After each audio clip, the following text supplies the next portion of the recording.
Shalom Jemaat Kerinduanku Church yang sangat diberkati oleh Tuhan. Saya percaya renungan di hari ini kita semua terus-menerus akan menerima berkat yang melimpah-limpah dari surga. Maka dari itu saya Pastor Andrew Pelealu, izinkan saya untuk membuka renungan ini dalam doa. Mari kita tundukkan kepala kita bersatu dalam doa. Bapa kami yang bertahta dalam kerajaan surga, Yesus Kristus Sang Juru Selamat kami yang hidup, kami bersyukur bahwa kehidupan kami terus-menerus Engkau jagai. Maka dari itu kami butuh kekuatan dari surga ya Bapa, untuk bisa menjalani hari kami dengan penuh sukacita. Karena dalam kehidupan kami terkadang kami merasa lemah ya Tuhan. Tapi kami percaya kekuatan sejati berasal dari Engkau Juru Selamat kami. Bantu kami Bapa di hari ini agar kami dapat menerima revelasi baru. Bahkan kami dapat ditransformasi kehidupan kami lewat renungan singkat di hari ini.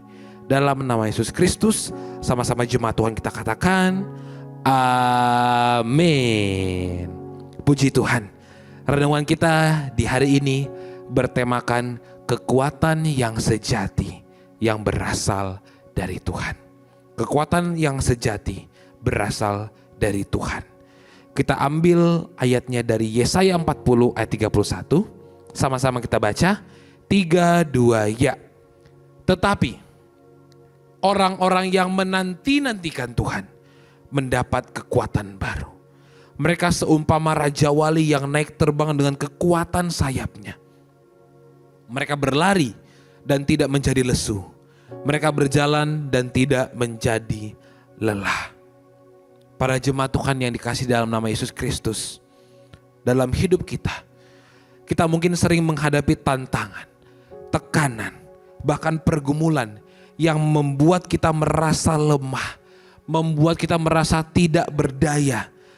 Namun percayalah, dunia mengajarkan bahwa kekuatan berasal dari kekayaan, kekuatan berasal dari pengaruh, ataupun kecerdasan. Tapi yang kita percayai, sebagai orang percaya bahwa kekuatan sejati datang dari Tuhan Yesus Kristus. Maka dari itu firman Tuhan kita di hari ini mengajarkan kepada kita untuk terus-menerus mengandalkan Tuhan, karena kekuatan sejati berasal dari Tuhan. Poin yang pertama, kekuatan manusia itu terbatas. Kekuatan manusia ini terbatas. Karena kadang-kadang kita seringkali mencoba mengandalkan kekuatan kita sendiri. Sampai kita lupa bahwa kenyataannya fisik kita bisa lemah. Emosi kita bisa goyah. Dan mental kita bisa runtuh. Namun kekuatan duniawi tidak bisa menolong kita. Justru kekuatan rohani, kekuatan dari surga yang membuat kita mampu menghadapi tantangan rohani dan penderitaan batin yang sedang kita alami.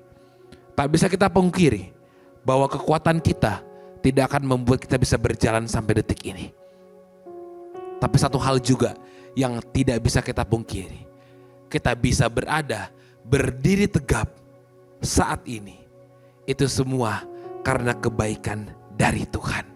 Makanya poin yang kedua dalam renungan kita di hari ini, bahwa kekuatan dari Tuhan tak terbatas. Sama-sama dengan saya katakan, kekuatan Tuhan tidak terbatas. Tuhan menawarkan kekuatan rohani yang melampaui batas kekuatan manusia. Kadang-kadang kita merasa bahwa Tuhan, aku lemah, Tuhan, aku gak mampu, Tuhan, aku gak sanggup untuk menjalani hari-hariku, karena aku merasa bahwa aku udah stop di sini aja Tuhan, aku gak bisa melangkah lagi Tuhan. Namun dalam 2 Korintus 12 ayat yang ke-9 mengatakan dengan jelas kepada kita bahwa cukuplah kasih karuniaku bagimu. Sebab justru dalam kelemahanlah kuasaku menjadi sempurna.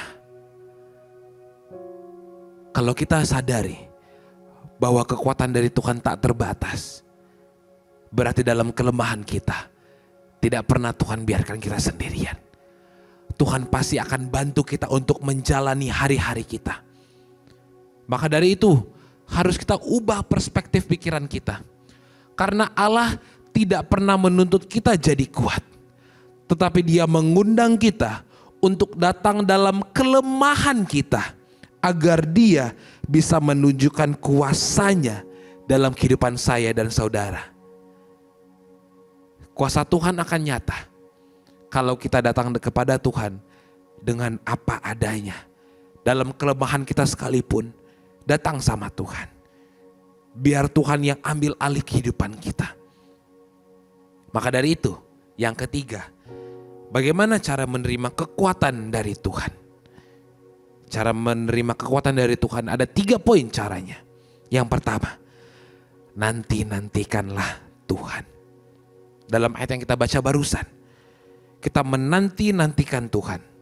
Bukan pasif Pak Bu, tetapi aktif mencari Tuhan. Dalam doa, dalam firman, dan dalam penyembahanmu. Doa adalah bentuk di mana kita berserah penuh sama Tuhan. Karena ibaratnya kita curhat, kita komunikasi sama Tuhan. Apapun yang menjadi persoalan kita serahkan sama Tuhan. Tuhan, aku gak bisa Tuhan. Tuhan, aku gak mampu Tuhan. That's prayer. Then how about sermon? Apa itu firman? Firman adalah ketika kita makan, kita baca firman, kita tahu isi hatinya Tuhan seperti apa. Kita bisa meneladani Yesus Kristus lewat firman Tuhan itu sendiri. Dan lewat disitulah kita bisa mengetahui kita harus melangkah seperti apa. Nantikan Tuhan. Mungkin belum terjadi sekarang, tapi bukan berarti tidak akan terjadi ke depannya. Wait on Him. Setelah kita wait on Him, kita percaya, we trust, dan berserah penuh kepada Tuhan. Semakin kita berserah sama Tuhan, semakin besar kuasa Tuhan bekerja dalam kehidupan kita.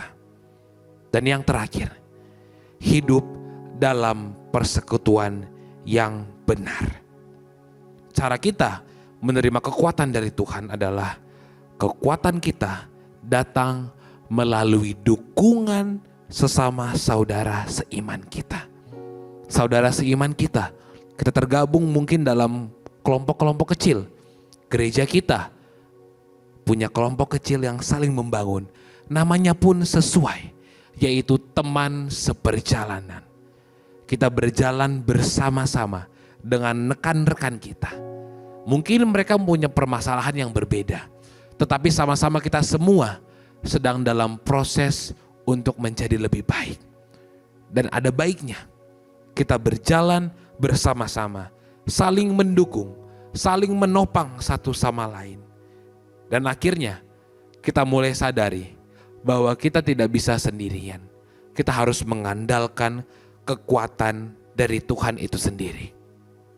Maka dari itu, lewat renungan ini Bapak Ibu Saudara sekalian, saya percaya kalau kita merasa lemah, jangan menyerah. Saya ulangi sekali lagi. Kalau kita merasa lemah, jangan menyerah.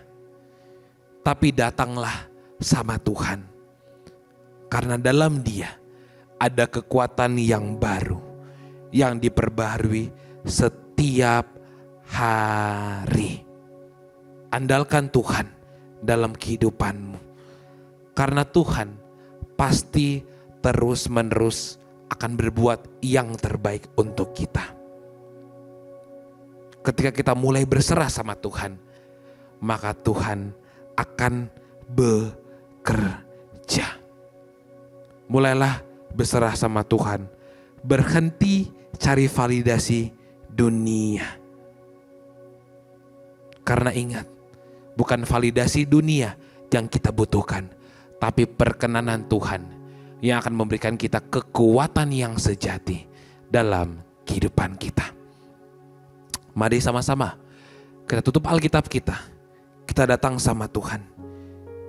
Lewat pujian penyembahan kita di hari ini, untuk memulai harimu, atau bahkan mengakhiri harimu, atau mungkin engkau yang sedang di kantor, sedang di sekolah, yang sedang mumet, sedang pusing, datang sama Tuhan.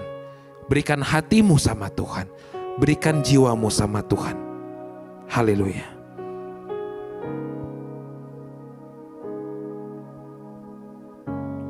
Ku berikan hatiku dan jiwaku, semuanya bagimu di dalam hidupku, di setiap waktu. Nyatakan jalanmu, ku berikan hatiku dan jiwaku, semuanya bagimu di dalam hidupku, di setiap waktu. Nyatakan jalanmu, ku berikan hatiku dan jiwaku, semuanya bagimu di dalam hidupku, di setiap waktu. Nyatakan jalanmu. Bapa kami yang bertata dalam kerajaan sorga, Yesus Kristus Sang Juru Selamat kami yang hidup, Roh Kudus yang tidak pernah sekalipun meninggalkan kami. Kami percaya bahwa apapun yang menjadi persoalan kami akan meminta kekuatan yang sejati, yang hanya berasal dari Engkau. Apapun yang menjadi persoalan kami ya Bapa, apapun yang menjadi permasalahan kami, biarlah kami semua untuk terus menerus mengaktifasi Roh Kudus dalam diri kami, agar kami dapat ditegur, dapat diubahkan, dapat diarahkan ke dalam jalan yang benar. Nyatakanlah jalan-Mu Tuhan dalam kehidupan kami. Buat kami sadar bahwa bukan karena kami yang bisa, tapi karena Tuhan yang bisa. Tuhan punya kekuatan yang tak terbatas. Dan biarlah kami berjalan dalam rencana-Mu yang kami yakini dan kami pastikan, pastilah itu jalan yang terbaik dalam kehidupan kami. Ajari kami Tuhan untuk selalu mengandalkan-Mu dalam setiap aspek kehidupan kami. Jauhkan rasa kesombongan Bapa, jauhkan rasa tinggi hati, karena kami mau sepenuhnya untuk merendahkan hati kami di hadapan Engkau. Pakai kami lebih lagi ya Bapa, agar kami bisa jadi perpanjangan tangan Engkau untuk kemuliaan nama-Mu di muka bumi ini ya Bapa. Tak lupa kami berdoa untuk gereja kami, Kerinduanku Church, agar gereja kami terus menerus dalam visi dan misi serta tujuan dari Engkau sendiri. Bukan visi gereja ini, tetapi visi dari Engkau yang Engkau pakai dalam gereja kami. Kami percaya gereja kami akan selalu terus menerus seturut dan sejalan dari visi yang Engkau telah tanamkan di gereja ini ya Bapa. Bahkan kami juga mau berdoa untuk para pastoral beserta lead pastor kami yang terkasih, Pastor Gideon Simanjuntak beserta dengan Pastor Amanda Sevanya ya Bapa. Pakai kami semua, bahkan pakai lead pastor kami lebih dan lebih lagi, agar terus menerus lewat lead pastor kami dapat dididik, kami dapat diayomi, bahkan kami dapat menerima berkat-berkat Tuhan yang lebih lewat lead pastor kami ya Bapa. Berkati keluarga mereka ya Bapa, Berkati anak-anaknya juga ya Bapa, agar tumbuh kembangnya bisa terus-menerus untuk memuliakan nama Tuhan. Bahkan tak lupa juga kami berdoa untuk diri kami secara pribadi, agar terus-menerus apapun masalah yang kami alami, apapun badai yang sedang kami lalui sekarang, biarlah kami mengandalkan Tuhan, dan biarlah kami mengandalkan kekuatan sejati yang berasal dari Engkau saja ya Bapa. Berkati selama 1 minggu ini, agar kami terus-menerus ada sukacita, ada senyuman, tidak ada tangisan, tapi yang ada adalah sukacita dan tawa bersama dengan Tuhan Yesus Kristus. Terima kasih Bapa, terima kasih Yesus, terima kasih Roh Kudus. Sama-sama kita katakan amin. Ingat, yang punya surga crazy in love with you. Tuhan berkati.